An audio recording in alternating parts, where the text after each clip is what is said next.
आज हम आपके सामने क्लास 9 का चैप्टर 10 जो कि आपका दे रखा है ललित द्वारा संबंधित प्रश्न उत्तर जो हैं वो लेकर प्रस्तुत हुए हैं। ये पाठ्य संबंधित प्रश्न उत्तर हैं।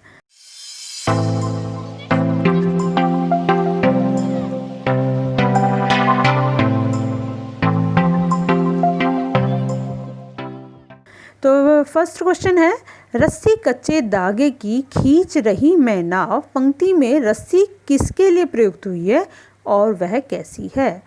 तो उपयुक्त पंक्ति में रस्सी प्राणी के प्राण के लिए प्रयुक्त हुई है, क्योंकि रस्सी कच्चे धागे, तो प्राणी कौन है?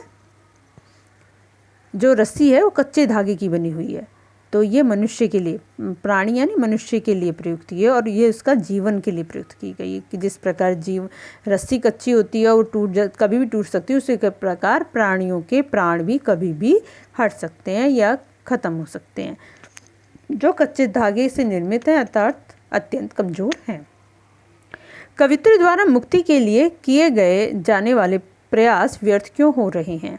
कवित्री संसार के सांसारिक बंधनों यथा लोभ, मोह, माया इत्यादि से स्वयं को मुक्त नहीं कर पा रही है।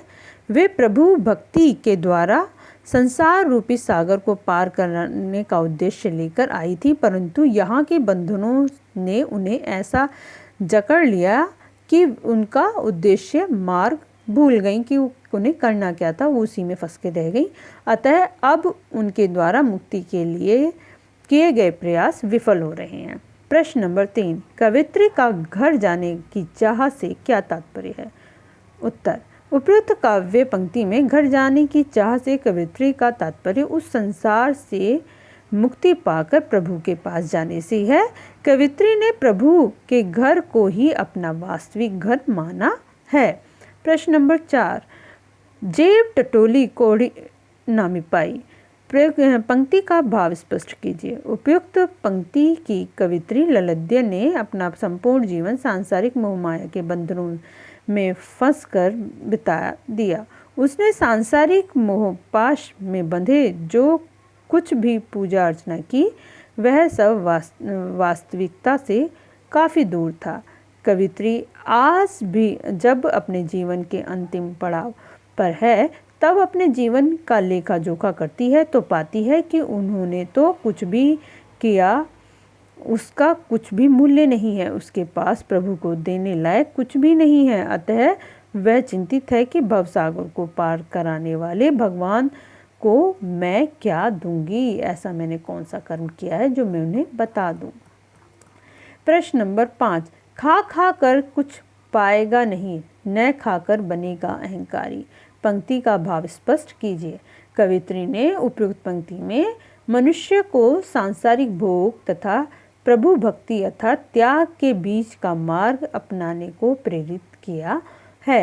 उनके अनुसार सांसारिक उपभोगों के अधिक भोग से कुछ लाभ नहीं होगा तथा अत्यधिक त्याग के भाव अहंकार उत्पन्न करेंगे।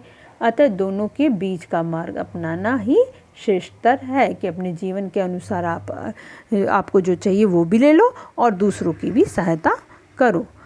प्रश्न नंबर 6, बंद द्वार की सांकर खोलने के लिए वाक की रचयिता ललित ने क्या उपाय सुझाए हैं? उत्तर, बंद द्वार की सांकर खोलने के लिए ललित ने मनुष्य को सांसारिक विषयों तथा त्याग में ज़्यादा रुचि न लेकर मध्य मार्ग अपनाने को तथा अपने अंदर समानता का भाव उत्पन्न कर सच्ची ईश्वरी भक्ति का मार्ग अपनाने को कहा है। ईश्वर प्राप्ति के लिए बहुत से साधक हठ योगी जैसे कठिन साधना भी करते हैं, लेकिन उससे भी लक्ष्य प्राप्त नहीं होता है। यह भाव वाक पाठ की किन पंक्तियों में व्यक्त हुआ है? उत्तर, प्रश्नोत्तर भाव हमारी पाठ्य पुस्तक में संकलित वाक पाठ के प्रथम पद यानी रस्सी कच्चे धागे की खींच रही मैं नाव में, जाने कब सुन मेरी पुकार, करे देव भव सागर पार, पानी टपके कच्चे सकोरे, व्यर्थ प्यास हो रहे मेरे, जी में उठती रह हूँ घर जाने की चाह घेरे में व्यक्त हुए हैं। प्रश्न नंबर 8, ज्ञानी है तो स्वयं को जान पंक्ति में ज्ञानी से कवित्री का क्या अभिप्राय है? उपयुक्त पंक्ति में ज्ञानी का अभिप्राय है मनुष्य जो धार्मिक भेदभाव को नहीं मानते, उनकी नज़र में दोनों हिंदू और मुस्लिम प्रभु की रचना है और दोनों ही के इष्ट एक ही हैं। आवश्यकता है स्वयं को पहचानने की अर्थात आत्मज्ञान की, क्योंकि प्रत्येक आत्मा में परमात्मा बसता है।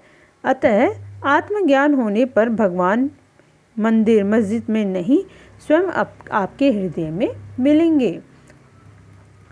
आगे वाला क्वेश्चन है, वाक कविता के प्रतिपाद्य स्पष्ट कीजिए। मतलब वाक कविता में ललध्य क्या कहना चाहती हैं वह पूरा स्पष्ट हम कर रहे हैं। यह क्वेश्चन अलग से है।